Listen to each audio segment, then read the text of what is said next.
The GPS DairyCAST features the high-value insights of the GPS Dairy Consulting team's trusted advisors and the owners and managers from the elite dairy farms they serve.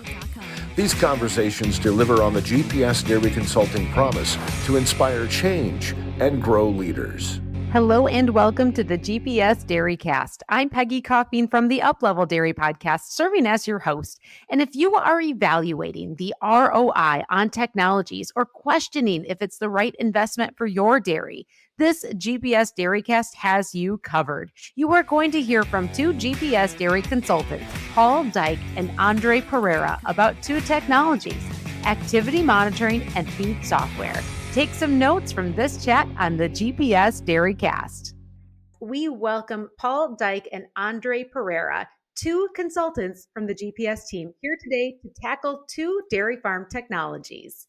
Enjoy this conversation between Andre and Paul. Hi, this is the GPS 2. We'd like to call ourselves the Fabulous 5, but there's only two of us, and we're not that fabulous. But it's Andre and me. So we're going to dive in a little bit, to talk a little bit about technology, give our views on technology, but an intro first. My name is Paul. I live up in the eastern side of Wisconsin. Andre? Hey guys, thanks for having me here. My name is Andre. I live in the right north of the Twin Cities in Minnesota. If you listen really carefully, you can hear a bit of an accent. I think it's the northern Minnesota accent. It's a little different than what I've heard in the past, but I think that's what it is, right, Andre? It's that good mix between Minnesotan and Brazilian accent. I've been here for 13 years. I'll never lose this. I have a Canadian accent, but nobody can hear that either. So we're in the same boat. Hey, we're going to cover a couple things, a little bit what's going on in our neck of the woods, and then we'll get into some technologies. Andre, what's happening in your world? Paul, so I think producers here are relieved and feeling good after the last rain. We saw around 2.5 inches of rain in the western part of Minnesota and in the South Dakota area, I-29 corridor. And even though second crop did not look very good, we only saw probably around 0.8, 0.9 tons per acre.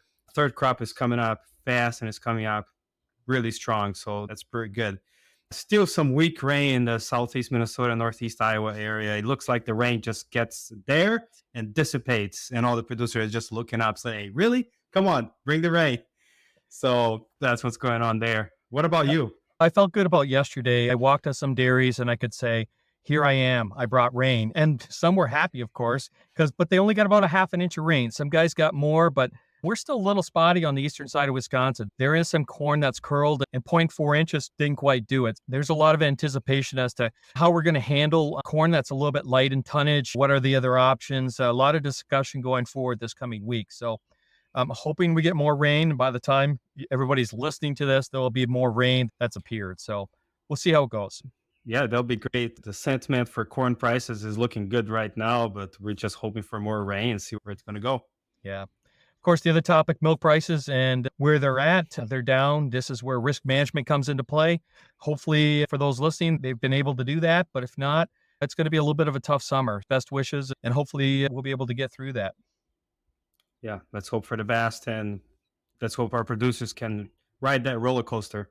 Yeah, so one of the topics we really wanted to cover today was new technology. Often I hear people say, hey, I saw this great new thing at World Dairy Expo. What do you think? Should we put that on our dairy? And I kind of always look them in the eye and always say, so why are you doing this? What is the question you're trying to answer? Rather than just bringing the technology on the farm, I really want guys to think about that the questions they're answering, then think about the technology. It goes in that order. So maybe a couple examples here. And we wanted to touch on activity monitors and some feed software, the decisions that people might want to think about as they approach that software. So let's start off with some activity monitors. Andre, what are your guys thinking when I say activity monitors? I mean, there's a lot out there.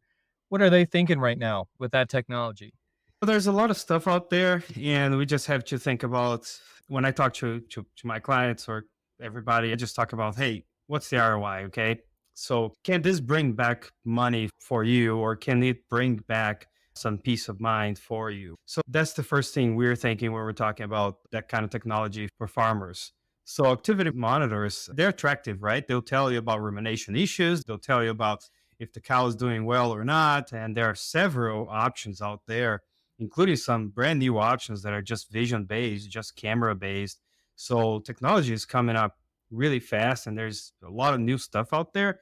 But does it pay out to use it? So that's, I think, the first conversation I have with the farms. What about you, Paul?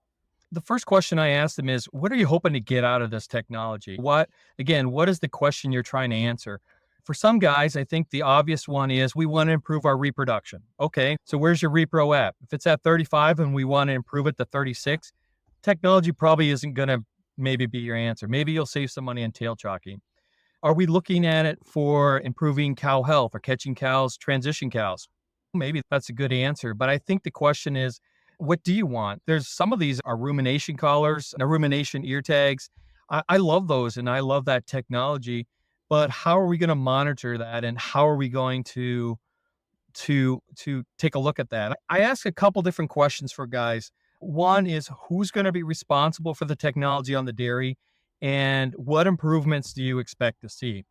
I think we make a key mistake if we bring in technology like an activity monitor and we say, hey, we expect our herds person to use this, and they're scared of technology. They've been doing a great job. They're a great maternity person. The cows are really humming along. And then we say, yep, but we want you to use this technology.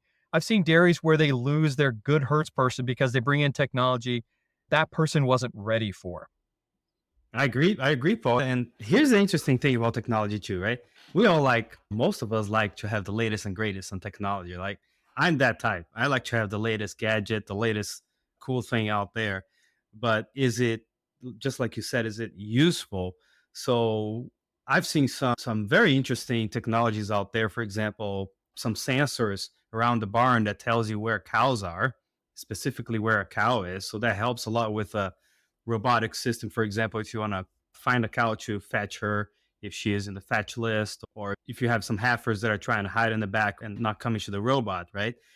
Great technology to have, but is it actually useful? And will it replace the guy that's working at that farm for 20 years that know each cow, pretty much name each cow and knows all of them? You make a good point there. Is the technology going to help, or is it just going to make things worse and more complicated? Yeah, I kind of like the geolocators. I like the idea, right? You can go into a pen and you could find that cow.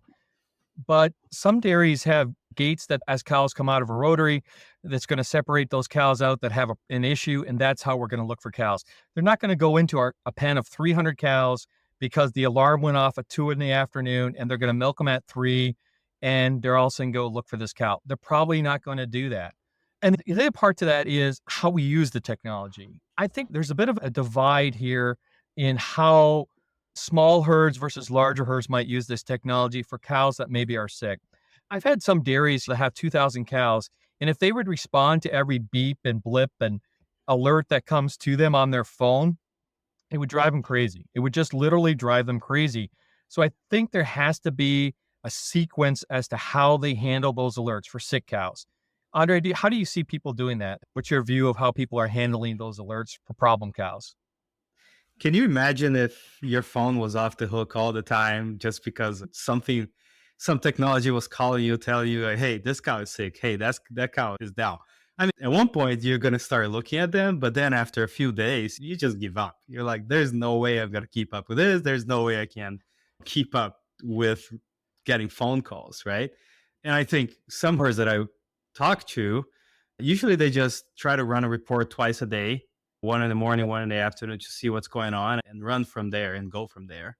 If you look at the report at 5 in the morning and 2 in the afternoon, it's probably what you're going to do practically. You got other things to do. You can't be running out into a pen every time an alert goes off, or change the settings so that, hey, it doesn't go off in the first 2 hours of an alert. It's got to be 6 hours. But even then, probably your twice a day report's going to pick up some of that stuff.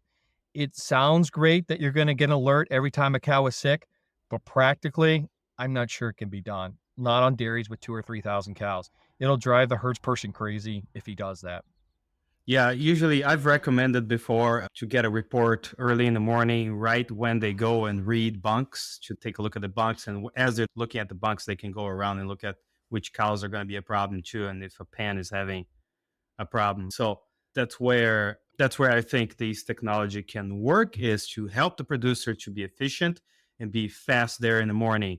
Get it done, get in and get out, and get the cow health to be healthy. So again, it's about who's going to look at the technology, what's the questions you're trying to answer, who's responsible, and how are you going to handle alerts? Those are the questions that you need to answer when you're thinking about activity alerts.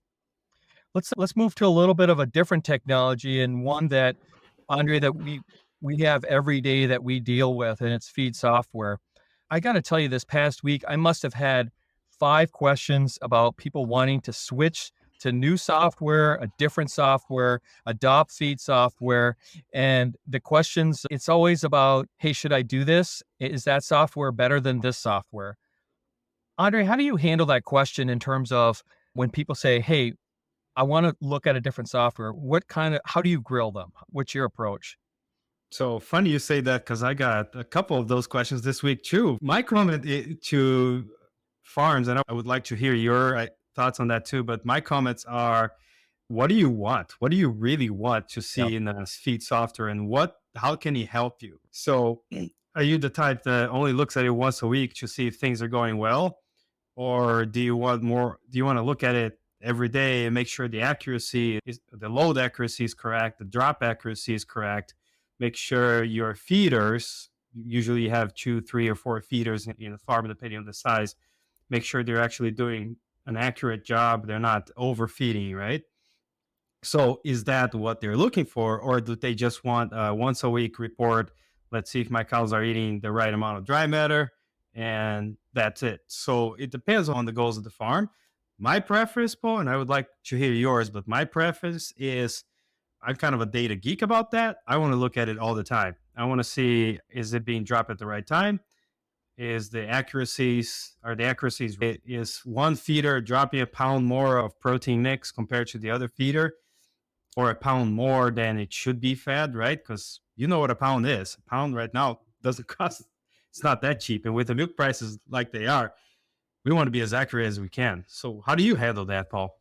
I usually start out by asking them, so what are you trying to accomplish? For some people, it's, I need something that's easy to use for my feeder. My feeder's been around a long time. I need something that he can adopt to easily. He's not a technology pro, so it's got to be as simple as running Candy Crush. And some software is easier to run than others, right? Some people want it in the cloud, so they can look at things when they're at Reno, all right? They're Reno Western Dairy Management Conference, and they want to look at, hey, where intakes are. Great, there's some software that's better for that application. Other guys, like you said, they want to have a lot of reports. They're looking for, they're data geeks. They want to have every report that's possible, and some software does that in an easier way. I go through the grilling session here. Hey, do you want it to be easy to use? Do you want it cloud-based? Do you want it to have a lot of bells and whistles? The other one that's important, I think, is, do you want it to interact with your truck scale, and either short-term or long-term? There's a couple legacy software programs out there that do a great job that interact with the truck software, and they've been doing it well for a long time. And sometimes I caution people moving to a new technology or new software and say, are you sure that you want to give up that other software? Because that stuff really has been working well for you. We haven't had any glitches for the last 5 or 10 years. If you move to new technology, are you ready for some glitches? Because there's probably going to be 1 or 2. And are you the kind of person that can put up with glitches? Some producers that I know, they get one glitch and they say, throw the whole thing out. I can't deal with this. Other people, they get new technology and they go, oh yeah, one glitch, I'm okay with that. I don't care, as long as I'm on the leading edge of what software might want to be. I like the software that works with truck scales. To me, it's almost a requirement that it works with truck scales, because otherwise, how do we know what's coming in? How do we measure harvest? All of those things for ease of use. I like those things. Yeah, I agree. And I've worked with a couple of farms that actually try to make this a way to give bonus to the feeders, actually. When they said, hey, let's say you get your loading accuracy from 98% to 99%, we'll talk about a reward that way. I don't know if that's the good way of doing it or not, but some people have thought about that. we've often set goals for feeders. And one of the ones I was thinking about the other day, I was on a dairy and they were doing a great job on load accuracy. They were doing a great job in terms of mixing protocols. What they weren't doing a great job is the time of first feeding. And so we talked about how to measure that, how to set up a report in the feed program they had. The software could do it. They didn't know how to get there. They didn't know how to actually look at the software, look at the report. I think on most dairies, we need to have somebody who's the master of the software, right? The master of the feed software to say, how do we get the reports out that we need? Sometimes I go in and that's the role that I play is, hey, let's look at under the reports. Let's set up something that's custom. Some of the reports, for example, like on Easy Feed, you can send out a report on a weekly basis that said, hey, what's the time of first feeding? And it's very nice to do that. And there's other software that can do that also.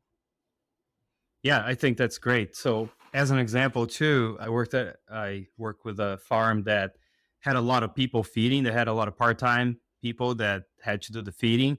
So several people were feeding. We had around 6 to 7 people at one point feeding the herd. And they had a type of software that was just in the tractor connecting to the computer through Wi-Fi. And we had the conversation, maybe we should move to a cloud-based software because you have so many people working on this at one time that the move will make sense because now it's cloud-based. Now they can just pull it up on their phone and they can put their phone on the tractor and do the feeding and see the batch mixes on them. So those strategies, I think they play really well too, and they're very important. It's just to strategize and think about, okay, how does this farm work, and is it better to change the software, or like you said, it's been working for 20 years. Why change? Why change the players? Yeah, often the question comes up when people change to new mixers or they get a new mixer come in, they say, is this the time to change the software? And so for some people, that is the right time. That's the time to kind of reevaluate and decide if that's what they want to do. There's probably some people out there, though, that have no software. Andre, have you helped implement some software, some guys that have never had software before? Have you done that? Oh, I'll give you a story. Yes, I have. I started with this guy that had, I don't know how many dyes we had there, but I think one day I printed the batch sheets and there were so many pieces of paper. I gave that to the producer and he looked at me and said, how many trees did you cut for this? It was clunky. And that's when we both realized, okay, can we talk about a new software here? Because all these pieces of paper flying all over the place, how accurate is that? Yeah, I've gotten to the point that for my clients, they've got to have feed software. They just need to have it.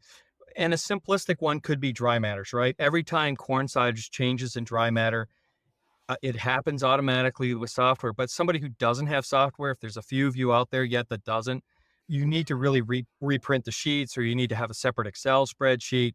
Software's kind of gotten cheap enough that for a couple $1,000 on feed software, 2,000, maybe 2,500, you should be able to get yourself all linked up, and maybe a subscription fee that's pretty reasonable. No reasons not to have feed software anymore. If you're not, you're missing out. You're missing out. Yeah, if you think about that subscription fee, right? So let's say it's around 10 cents per head per month. It's not too bad per month, but if you think about how much you can save with that, right? So let's take that example of one of the feeders that is just, he's adding a little bit more to the wagon just because he wants to add a little bit more goodies to the wagon, right? You can grab that report out of the computer and see how much money you're losing on that. And it's going to be way, way more than just 10 cents per head per month, guaranteed. So the amount of money you can save and the return on investment you can have just by looking at the data and talking to your feeder. He may be doing that for 20 years and they have experience and they're really good at what they do. It's just that sometimes they just need a quick refresh. We need to do this a little better and stop wasting money that we don't have right now with the milk prices. Tell me, Andre, what other technologies do you see coming up down the road that some producers might want to consider here in the next couple of years? What other things are you seeing that people are thinking about?